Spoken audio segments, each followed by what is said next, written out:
Hello, viewers. Today we have a Robeson, whatever you want to call it, fan. This one is from, I would say, late 80s, maybe early 90s. Perhaps somebody could chime in with what about the years or so. I don't, we could take a look for a date code while we're looking at it. I always found that these were unique, right?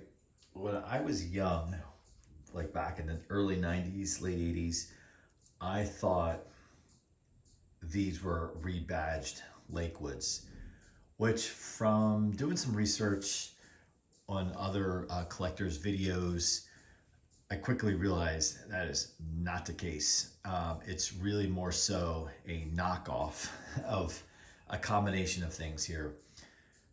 So we have the obvious, the cabinet of the fan, the handle, the the knob or the switch. Just eat all of this. Screams Lakewood. And it's not. Let's just put it that way. We do know that Lakewood has had some branded, co-branded, whatever you could say, partnerships in the past with Kmart, J.C. Penney, and perhaps others that you guys know. The other thing to say, look at the blade set. If this was truly a Lakewood rebadge, it would not have what looked to be Toastmaster blades, right? The banana style blades. Now, I know many people do not like these blades. Yeah, from a functionality, maybe I get it. They're not as, they don't move as much air as the Lakewoods of the time or the Lascos at the time.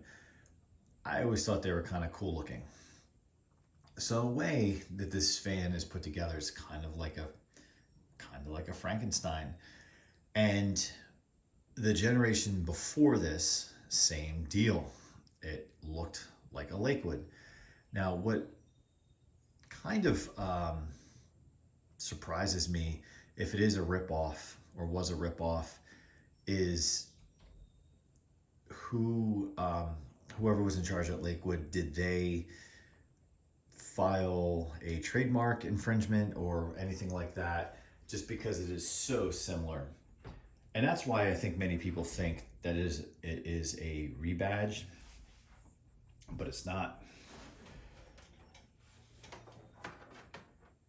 Now that motor looks like very Lakewood-esque-ish with oil ports, I believe. Yes, oil port. Definitely oil ports there. Of course, on the front of the motor, you would have to pull the blades off to get to that port. Nonetheless, it has oil ports. So again, I think these are unique. What I haven't done the research on is to see who Robeson, this company has been around for a while now.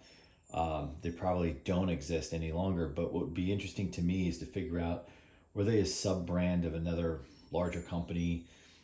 Did they just come out with, and they use this for their fan line, if you will, and then stopped at some point in time? That would be interesting to me. So let's take a closer look.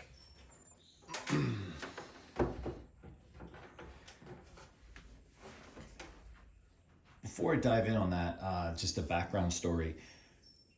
So in the early 90s, what would have been the next generation of this? So I want to say 91. The difference is, like the Lakewoods, cabinets continue to get thinner. The blades were different, but I remember the hub, it was kind of curved and it came to a flat point in the center. I had one of those in the early 90s and it didn't last long. What I remember is there was some water on the floor of the basement and we turned the fan on. I think it was like the hot water heater starting to leak. Turned the fan on and proceeded to leave it on probably for a month straight without turning it off. Well, basically, probably what happened is it just, I don't know if it overheated or burned up, but it started making a lot of noise. So I was very, very young at the time and wouldn't have known how to address that. It was probably the bearing.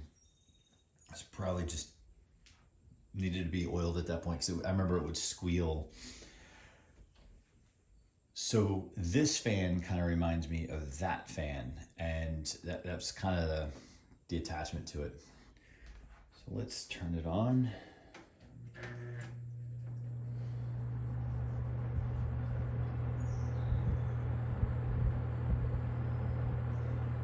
It even kind of looks like a little bit like a Lasco of the late 90s. It's making a little noise. It's medium.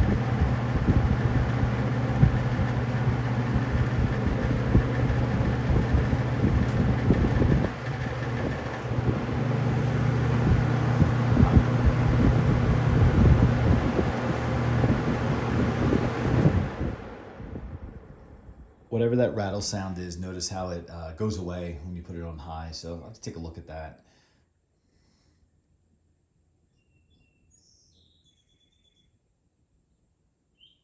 The spin down is really good. And then just the back side, we'll just crank it up. What I like about this one, or this particular one, is it's not moving. It is not moving. So it seems to be in balance. And it's not like these modern fans today, these Lascos that just move all across the table.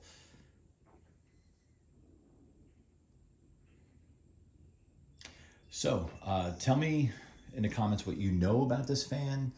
Do you hate them? They're just a knockoff, or do you think they're kind of unique and kind of cool? I think they're kind of cool. Not one of my all-time favorites for sure, but they're kind of rare just because they weren't as mainstream as Lakewood, Toastmaster, Lasco. So when you do come across them today, I would suggest grabbing them, and they do perform better than a modern 3733. So certainly worth that as well. And if you wanted to use it as a runner, you could just keep some oil in the oil ports and keep it clean. I will not use this in the window. I used it in the window last night just because it came home after being in service in a office in a school. So well, my point being is it's not getting direct sunlight on it, causing these grills to brittle out, because I could tell this will easily get damaged by the sun. So I want to avoid that because I really don't have any spare grills, although a Lakewood grill would probably fit this cabinet. But even so, thanks for watching. Check out the other videos I have, and make sure you subscribe, and see you on the next one.